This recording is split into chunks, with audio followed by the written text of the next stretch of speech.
Lebaran sudah usai, saatnya masyarakat kembali ke aktivitas masing-masing. Arus balik pun mulai terlihat di sejumlah titik. Di Pelabuhan Merak, Banten, arus balik pemudik dengan kendaraan pribadi meningkat. Banyaknya pengguna kendaraan pribadi yang keluar dari kapal membuat jalur exit pelabuhan tampak padat merayap. Selain roda 4, kendaraan yang keluar dari kapal juga dipenuhi bus dan sepeda motor. Peningkatan arus balik penumpang kereta api juga mulai terlihat. PT KAI Daob 1 mencatat sebanyak 48.000 lebih penumpang telah tiba di Jakarta. Mereka tiba di berbagai stasiun seperti Pasar Senen, Gambir, dan lainnya yang berada di wilayah Daob 1 Jakarta. Puncak arus balik moda transportasi kereta diperkirakan terjadi pada 4 hingga 7 April 2025. Antisipasi kepadatan selama arus balik libur Lebaran 2025, Jasa Marga mulai mengoperasikan tol fungsional Jakarta Cikampek 2 Selatan. Para pengendara dari arah selatan yang mengakses tol Purbalenyi ke arah Jakarta bisa masuk dari Sadang Purwakarta.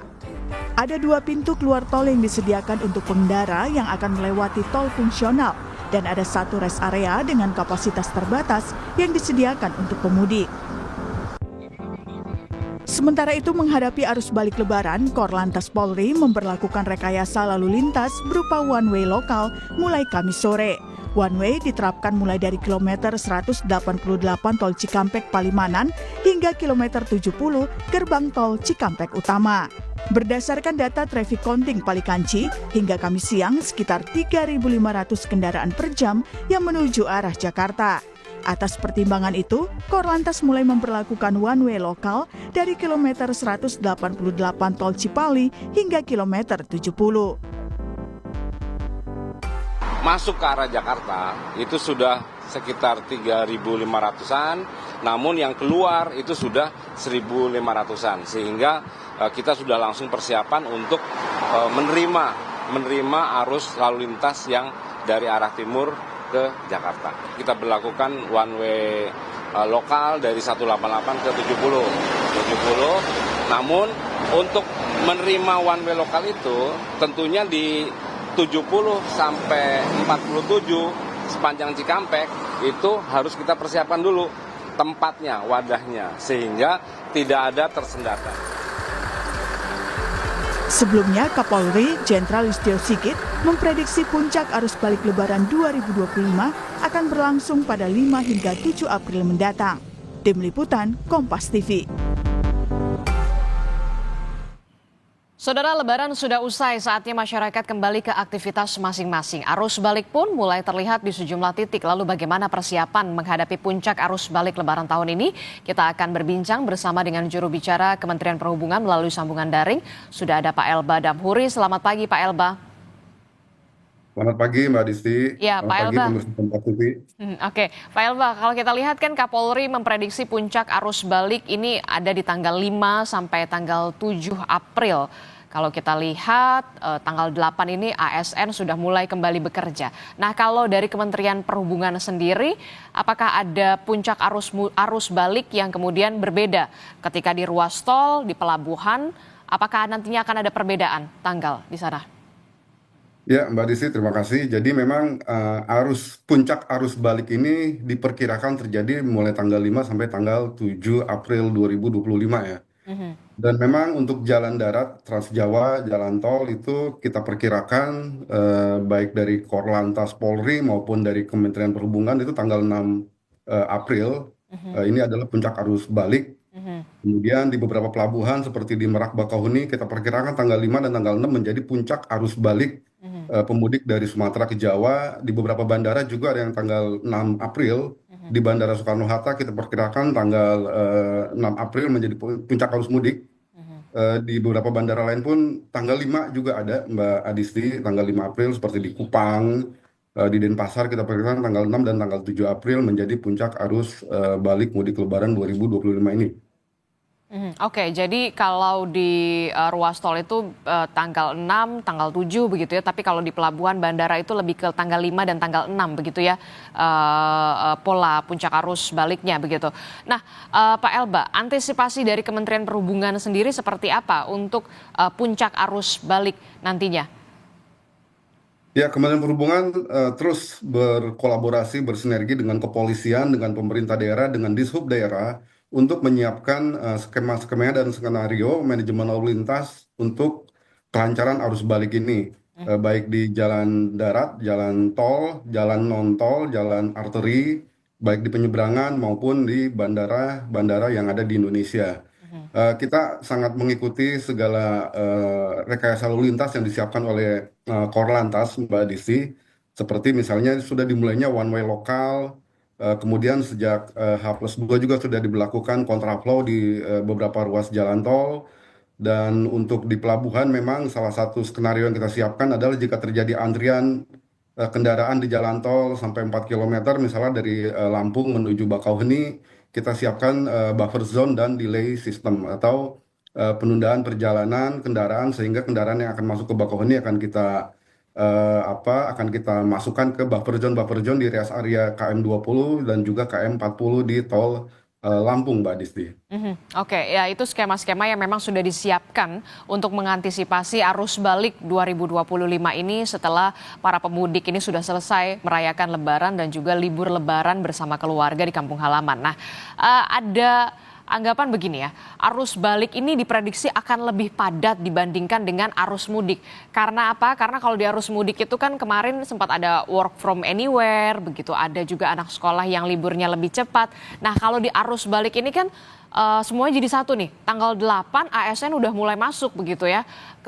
Walaupun memang anak sekolah belum tentu tanggal 8 begitu. Nah, benarkah demikian? Apakah nanti arus balik ini diprediksi juga akan lebih padat dibandingkan dengan arus mudik sebelumnya? Ya, memang kita perkirakan arus balik ini seperti arus mudik sebelumnya, Mbak Disti, dia akan lebih merata juga karena memang beberapa kementerian juga, kantor-kantor pemerintah ada cuti bersama juga, dan libur sekolah pun untuk sekolah negeri kita lihat juga sampai akhir pekan nanti ya. Kemudian sekolah swasta juga sampai tanggal 8 April. Cuti bersama juga menjadi salah satu faktor pemecah arus balik masyarakat yang akan kembali ke Jabodetabek misalnya. Dan ini akan memberikan pemerataan, apalagi sebelumnya WFA juga sudah secara efektif kebijakan yang disinergikan Kementerian Perhubungan, Menhub dengan Menpan RB, dengan Kementerian Agama dan lain sebagainya, Kementerian BUMN itu memberikan pemerataan arus mudik yang cukup efektif. Begitupun di arus balik ini, Mbak Adisti, kita lihat memang puncak akan terjadi tanggal 5 sampai tanggal 7, namun kemudian di tanggal 8, 9 sampai akhir pekan masih ada pergerakan arus mudik yang memang tentu lebih kecil dibanding puncak arus balik tanggal 5 sampai 7, Mbak Adisti. Jadi sampai akhir pekan ke depan itu kita lihat masih akan ada pergerakan arus balik Lebaran 2025. Kalau kita lihat Pak Elba, jumlah pemudik di tahun ini dibandingkan dengan tahun sebelumnya, benarkah memang ada penurunan yang cukup signifikan? Nah, ini kita masih mendalami, Mbak Adisti, karena kan ini kita belum selesai ya, arus balik ini masih ada waktu beberapa hari lagi, dan prioritas kita memang sampai saat ini adalah bagaimana kelancaran, keamanan, dan keselamatan masyarakat yang akan melakukan arus balik. Menteri Perhubungan Pak Budi Purwogandi juga terus mengunjungi, menginspeksi pelabuhan, terminal, bandara, stasiun, untuk memastikan pelayanan arus balik ini berjalan lancar, terutama sarana prasarana untuk keselamatan para pemudik yang balik ke Jabodetabek atau kota-kota besar lain ya, Mbak Disti. Jadi memang kita tunggu saja nanti sampai akhir dari arus balik jumlah masyarakat yang melakukan perjalanan mudik di tahun 2025 ini.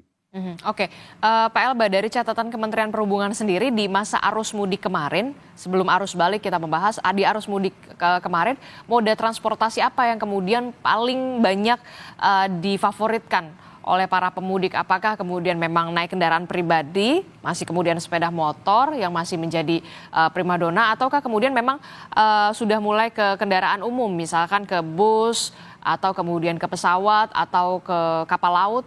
Sudah adakah catatan ini dari Kementerian Perhubungan, Pak Elba?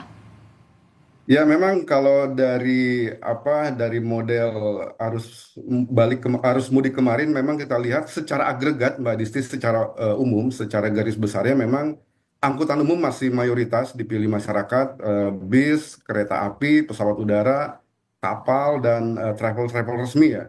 Tetapi memang secara per unit memang kendaraan pribadi, mobil masih nomor satu Hmm. sebagai yang digunakan oleh masyarakat untuk berlebaran ya, untuk pulang ke kampung halaman masing-masing. Tetapi kalau secara agregat, masyarakat masih memilih angkutan umum sebagai sarana transportasi mereka untuk bepergian selama Lebaran 2025 ini. Mhm, oke. Evaluasi apa yang kemudian bisa dilakukan atau sudah dilakukan oleh Kementerian Perhubungan jika melihat dari arus mudik kemarin? Apa Pak Elba? Sebenarnya salah satu challenge terbesar dari arus mudik tahun ini adalah terkait dengan pertemuan jalan di jalan tol, misalnya Mbak Desi, antara jalan tol Jakarta Cikampek dengan Cipularang ya menuju Jakarta ya. Mhm. Ini adalah challenge di arus balik ini. Challenge kita bagaimana, karena tahun-tahun lalu kita lihat terjadi kemacetan cukup serius di jalur ini pada mudik-mudik tahun sebelumnya ya. Mhm. Nah, untuk tahun ini itu challenge kita, dan kita lihat Pak Korlantas juga, Pak Menteri Perhubungan juga sudah sepakat untuk menggunakan, memfungsikan jalan tol fungsional JAPEX 2. Jadi nanti para pemudik dari Cipularang, dari arah Bandung, Mhm. Garut, Tasikmalaya, dan lain sebagainya, dia tidak akan bertemu dengan para pemudik dari arah Jawa Tengah, Jawa Timur di Mhm. tol Jakarta Cikampek. Dia akan dialihkan ke tol JAPEX 2, Mbak Teks dua. Disti. Mhm. Mhm. Nah, Mhm. jadi dia nggak masuk ke KM 66 ya. KM 66 itu kan pertemuan antara tol Cipularang dan tol Jakarta Cikampek ya. Nah, nanti mereka langsung ke fungsional, dan nanti dari sana kita harapkan kelancaran bisa lebih terjadi lagi Mhm. seperti ketika arus mudik kemarin, Mbak Disti. Oke, soal kesiapan fasilitas di tol Japek 2 seperti apa?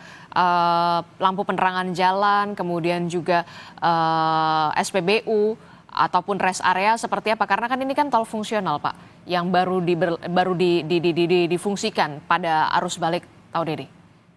Ya, tol fungsional ini memang belum dilengkapi dengan berbagai fasilitas, tetapi di sana para petugas kepolisian dari Dishub juga siaga, Mbak Disti. Mhm.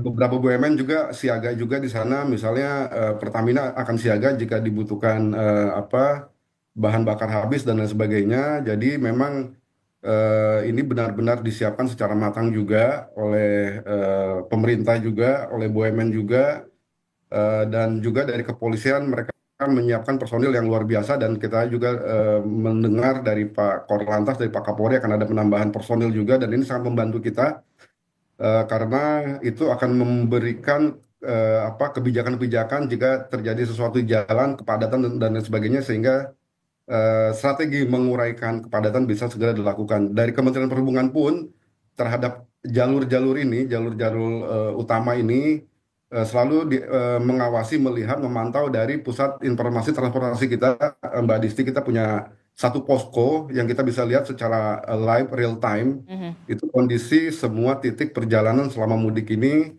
sehingga kita juga bisa melihat, Pak Menteri Perhubungan selalu melihat itu, dan jika terjadi sedikit kepadatan langsung dibuat keputusan-keputusan yang bisa menguraikan kepadatan itu menjadi lebih lancar. Mhm. Oke, terakhir Pak, apa yang ingin Anda sampaikan oleh kepada para pemudik, apa yang ingin harus dipersiapkan mulai dari jam pulang untuk kembali lagi ke rumah masing-masing begitu ya, jangan sampai kemudian bersatu padatnya numplek-blek begitu ya, termasuk juga soal kesiapan kendaraan dan juga pengemudi. Ya, pemerintah selalu mengimbau kepada masyarakat pemudik yang menggunakan transportasi umum untuk selalu melihat lagi jadwal waktu keberangkatan kendaraan mereka, pesawat mereka, kapal mereka, maupun kereta dan bis dan lain sebagainya. Mhm. Juga memperhatikan barang bawaan, Mbak Disi, barang bawaan jangan terlalu overload, karena kalau di pesawat juga nanti akan ada aturan tersendiri terkait dengan barang bawaan. Untuk para pemudik yang melakukan perjalanan dengan kendaraan pribadi, dengan motor, juga kita harapkan kesehatan kendaraan, kesehatan pemudik menjadi sangat penting sekali, terutama para drivernya. Jika lelah harus istirahat, Mbak Disti, jika lelah harus istirahat, baik yang di jalan tol maupun jalan non tol, jalan arteri. Mhm. Jika sudah berkendara 4 jam, itu sudah harus berhenti, Mbak Desti, karena Istirahat. tingkat kelelahan kita ketika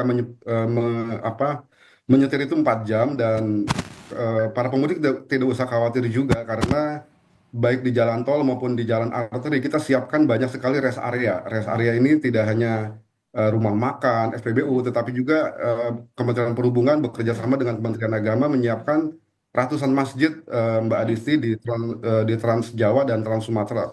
Selama 24 jam masyarakat bisa istirahat di sana, bisa refreshing di sana, bisa ibadah, bisa makan juga di sana, dan bisa juga berdiskusi dengan petugas di sana tentang bagaimana mengatur perjalanan berikutnya. Dan yang terakhir adalah kita mengimbau kepada masyarakat juga memanfaatkan cuti bersama, memanfaatkan libur sekolah ini untuk lebih memeratakan arus balik ke kota masing-masing. Demikian, Mbak Disti.